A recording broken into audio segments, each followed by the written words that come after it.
Welcome to Breaking News Today. The like button, and if you're new, make sure they hit that subscribe button down below and turn on my post.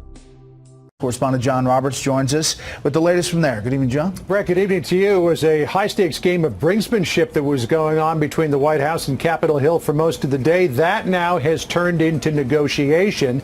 The president had dug in his heels, insisting that there be some money included in the spending bill for a border wall, steel slat fence, whatever you want to call it. The question now is, can they come to some sort of an agreement before the midnight deadline for a partial government shutdown?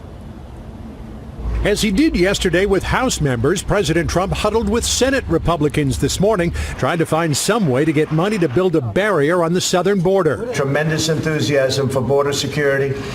And I think I can speak for them very strongly when I say they want to see something happen on border security. The House last night passed a bill with some $5.7 billion for border security. President Trump today claiming just making that happen was a victory. We've done our thing. When Nancy Pelosi said you'll never get the votes in the House, we got them, and we got them by a big margin. But as Senate Majority Leader Mitch McConnell tried to muster the votes just to bring the House measure to the floor, the Minority Leader shut the door on the president. There are not the votes in the Senate for an expensive, taxpayer-funded border wall. Abandon your shutdown strategy. You're not getting the wall today, next week, or on January 3rd when Democrats take control of the House. President Trump dispatched Vice President Pence, his incoming Chief of Staff Mick Mulvaney, and Jared Kushner to meet with Senator Schumer this afternoon to try to hammer out a deal. It's totally up to the Democrats as to whether or not we have a shutdown. President Trump also did a 180 on the blame game, tweeting this morning that Democrats now own the shutdown. To which Senator Chuck Schumer was only too happy to remind the president what he said 10 days ago. In our meeting in the Oval Office, President Trump said, quote, "If we don't get what we want, I, President Trump, will shut down the government for border security, Chuck, because the people of this country don't want criminals and people that have lots of problems and drugs pouring into our country. So I will take the mantle. I will be the one to shut it down. I'm not going to blame you for it. As the clock ticks toward a midnight deadline, the White House indicated the president may be willing to accept less money than is in the House measure. Earlier this week, he appeared willing to take $1.6 billion in a proposed spending bill that was scrapped. But if Congress gives him no money for a border barrier tonight, Fox News is told he will let the partial shutdown happen. It's possible that we'll have a shutdown. I would say the chances are probably very good because I don't think Democrats care so much about maybe this issue, but this is a very big issue.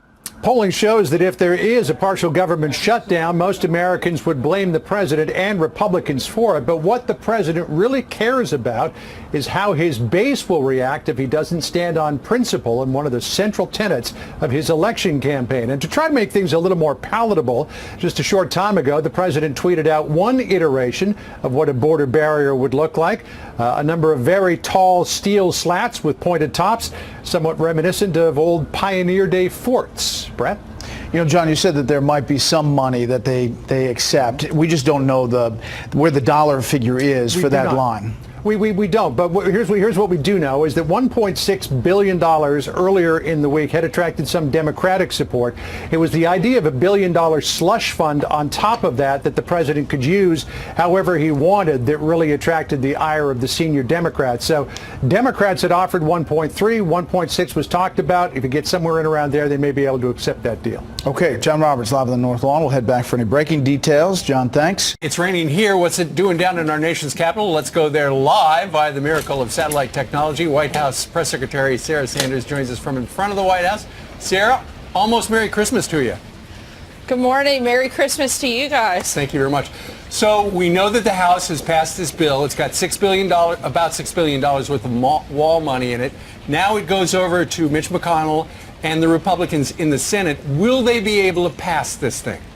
I certainly hope so. The House Republicans delivered a huge victory last night for border security, and we're very hopeful that the Senate will come through and help protect the American people. We have to put a stop to the massive inflow of drugs, human trafficking, and terrorists coming across our border. We need to know who's coming in, why they're coming, and what they're going to do when they get here. So we have to have an orderly process, and we need a wall and we need border security in order to have that. We have to protect the people of this country, and the president is going to stand firm and make sure that that happens one way or another. Sarah, Senator Steve Daines, he tweeted out that the Senate can do the same by eliminating the filibuster, 51 votes, same as we do for judges. Is that something that you think they'll take seriously and actually do? They should. This is such an important issue, and it's something that all of America wants to see happen. And frankly, Americans want to be protected. The Senate has a constitutional duty and a constitutional authority to actually protect our country. We can't be a sovereign country if we don't have borders and we don't have protection of American citizens. And so we hope that they'll step up and do their jobs today before they go home and take vacation for Christmas. This is something that's so important, and we hope that they'll do whatever is necessary to get the job done. But we don't know anything that's on the schedule. Yesterday, I know a lot was ad-libbed in the afternoon, and they made a huge impact and had a substantial vote that showed that Nancy Pelosi was actually called out and proven flat out wrong. You got the vote, you passed out of the House. But is there anything? That's not the first time, Brian. I don't suspect it'll be the last time. Nancy Pelosi that has been around a long time, Sarah. and I think she's going to be wrong a whole lot over the next couple of years as well. Yeah, but she was so blatantly wrong and such black and white. She must feel humiliated today to a degree. But I'm wondering, the way it used to be is that the House has one vision and the Senate has another. They work it out and talk. Is there a sense that they might want to go home for Christmas and maybe meet halfway on some of these issues? Do you know of anything on the schedule, whether visits to the White House or meetings on the Capitol? Look, we'll do whatever we need to do and whatever we can do to help the process, but at this point, it's up to the Senate.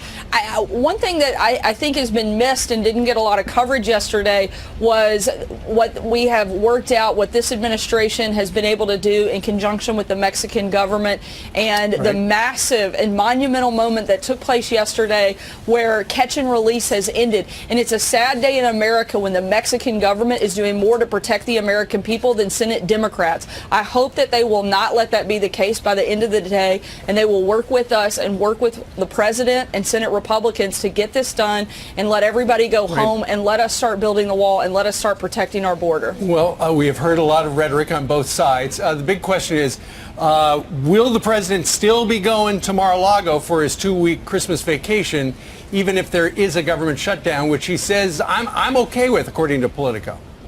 If there is a government shutdown, the president will stay here in Washington, D.C. But again, we're hopeful that people will step up and do their jobs today and get that done. Sarah, realistically, what are the odds? I know you're not a betting woman, but what are the odds that the Senate will pass something and there will not be a government shutdown?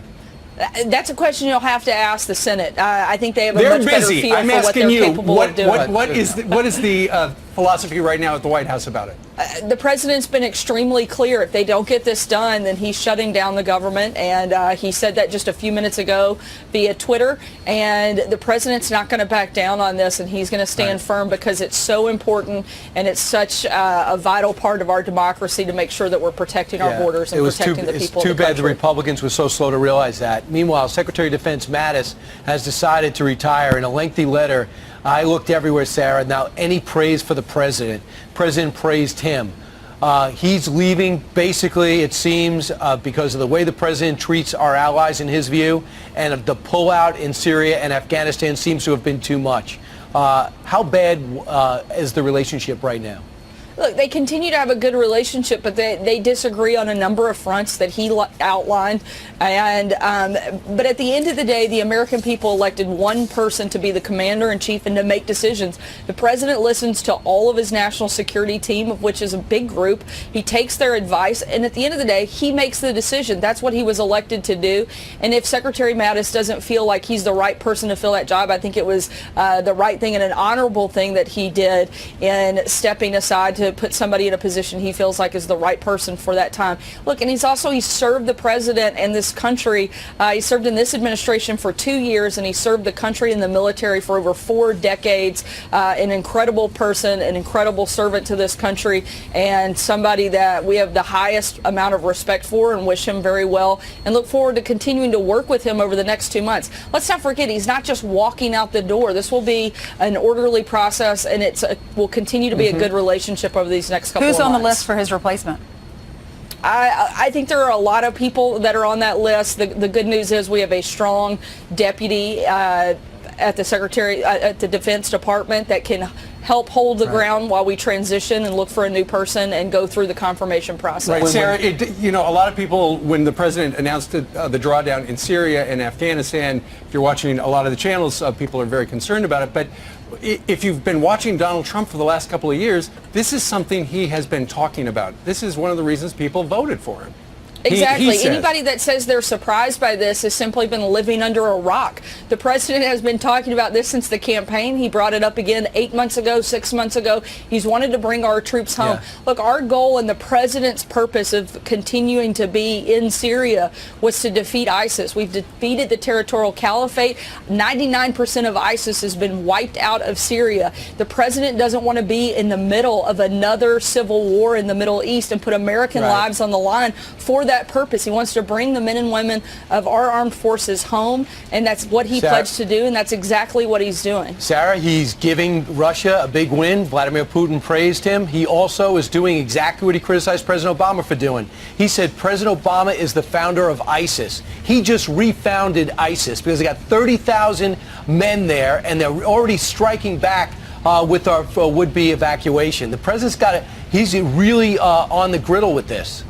Brian, I have to respectfully and vehemently disagree with you. The idea that the president has had anything to do with helping ISIS reemerge is absolutely outrageous. The president has put so much emphasis on rebuilding and making sure we have the strongest military on the face of the planet. If ISIS wants to pick a fight with somebody, they sure as heck don't want to pick one with Donald Trump, because he will destroy them and defeat them, and he's made that extremely clear. We've wiped out 99% of ISIS in Syria. The president doesn't want to be in the middle of a civil war in the Middle East and continue to put American lives on the line. If we need to fight ISIS again, the president's not afraid to do that. All right, Sarah, thank you so much. We wish you a very Merry Christmas. Thank you very much. Thank you so much. Merry Christmas, guys.